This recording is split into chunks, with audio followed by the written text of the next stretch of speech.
Hello friends, welcome to all in one news channel. ఈ రోజు మనము మా నానమ్మ చెప్పించిన చట్నీ, ఆనియన్ చట్నీ చేయబోతున్నాము. ఇది టేస్టీగా ఉంటుంది. ఇది ఇడ్లీకి, దోశకి చాలా రైట్ కాంబినేషన్ గా ఉంటుంది. ఖచ్చితంగా ట్రై చేసి చూడండి. ఎలా చేద్దాం అనేసి చూద్దాం రండి. ఫ్రెండ్స్, ఇప్పుడు మనము ఆనియన్ చట్నీ ఎలా చేద్దాం అనేసి చూద్దాము. దానికి కావలసిన పదార్థాలు: ఒక 5-6 టీ స్పూను శనగపప్పు, అంటే వేయించిన శనగపప్పు మనం ఎత్తుకుంటున్నాము. తర్వాత ఈ సైజులో మనం బెల్లం ఎత్తుకుంటున్నాము.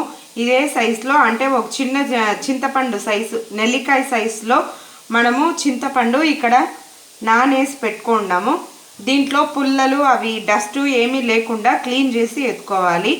దీనికి సరిపడా, మన టేస్ట్కి సరిపడా ఉప్పు, తర్వాత ఎండి కొబ్బరి ఎత్తుకున్నాను. ఇది ఎండి కొబ్బరి ఎత్తుకుంటే అట్లా అని అంటానా, మీకు ఒక 15 days ఉంటుంది మీకు చట్నీ అన్నమాట. 10 to 15 days ఖచ్చితంగా ఉంటుంది. పచ్చి కొబ్బరి ఎత్తుకుంటారు అని అంటానా, ఒక 2 to 3 days ఉంటుంది అంతే. అది ఫ్రిడ్జ్లో పెట్టుకోవాలి మీరు కంపల్సరీ. ఎండి కొబ్బరి వేసినా, పచ్చి కొబ్బరి వేసినా ఫ్రిడ్జ్లో పెట్టుకోవాలి. తర్వాత ఎండుమిర్చి, ఇది వచ్చి ఒక 10 ఎత్తుకున్నాను. ఇది బాగా కారంగా ఉండే ఎండుమిర్చి. తర్వాత ఒక 2 ఆనియన్స్, ఇది పొట్టు తీసి మనము తరిగి పెట్టుకుంటాము. ఇప్పుడు ఎలా చేద్దాం అనేసి చూద్దాం రండి. ఇప్పుడు మనము ఫస్ట్ ఒక మిక్సీ జార్లో టెంకాయ, తర్వాత ఎండుమిర్చి, తర్వాత వేయించిన శనగపప్పు ఇది వేసి ఫస్ట్ బాగా గ్రైండ్ చేసుకుంటాము. ఇప్పుడు ఇది బాగా గ్రైండ్ చేసినాము. ఇది గ్రైండ్ చేసిన తర్వాత ఉప్పు, బెల్లము, తర్వాత చింతపండు ఇది వేసి గ్రైండ్ చేసేస్తాం.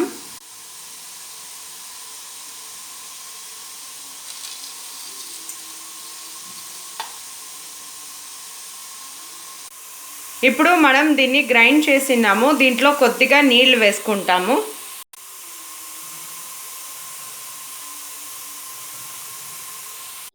ఇప్పుడు నేను బానట్లో ఒక 5-6 టీ స్పూన్ ఆయిల్ ఇడిచిండాను.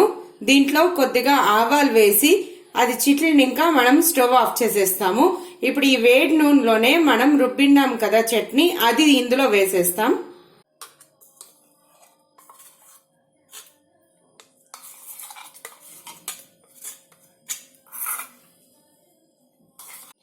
ఇప్పుడు మనం 2 ఆనియన్స్ ఎత్తుకున్నాం కదా, అది ఇలా పెద్ద పెద్దదిగా మనం కట్ చేసుకుంటాము.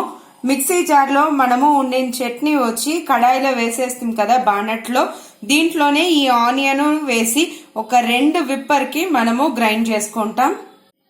ఇప్పుడు మనము ఆనియన్స్ ని ఇలా గ్రైండ్ చేసుకున్నాం విప్పర్లో వేసి. ఇప్పుడు దీన్ని చట్నీలో వేసేస్తాం. ఇప్పుడు ఇందులో ఆనియన్ వేసి బాగా మనము మిక్స్ చేసేస్తాము. ఇది మనము బాగా వేయించిన అవసరం లేదు. మీకు ఆయిల్ అంటే నూనె వేడిగా ఉంటే చాలు, మనకి చట్నీ రెడీ అయిపోతుంది. ఇప్పుడు మనము సర్వింగ్ బౌల్కి తీసుకుంటాం. ఫ్రెండ్స్, ఇదిగో మా నానమ్మ చట్నీ రెడీ అయిపోయింది. ఇది ఎంతో టేస్టీగా ఉంటుంది. ఖచ్చితంగా ట్రై చేసి చూడండి, రుచిగా ఉంటుంది. మీరు ట్రై చేసి ఎలా ఉండింది అనేసి నాకు సజెషన్స్ మరియు కమెంట్స్ నాకు ప్లేస్ చేయండి. మీకు ఈ వీడియో నచ్చినట్లయితే ప్లీజ్ లైక్ చేయండి, షేర్ చేయండి. మీ ఒక్కొక్క లైక్, షేర్ను నాకు ఫర్దర్ వీడియోస్ చేయడానికి ఎంతో మోటివేషన్ గా ఉంటుంది. ఇది వరకు మన ఛానల్ ని సబ్స్క్రైబ్ చేయలేదంటే కైండ్లీ సబ్స్క్రైబ్ చేయండి. అలాగే పక్కన ఉండే బెల్ బటన్ కూడా క్లిక్ చేయండి. నా ఫర్దర్ వీడియోస్ కైండ్ నోటిఫికేషన్ మీకు రిసీవ్ అవుతుంది. Thank you.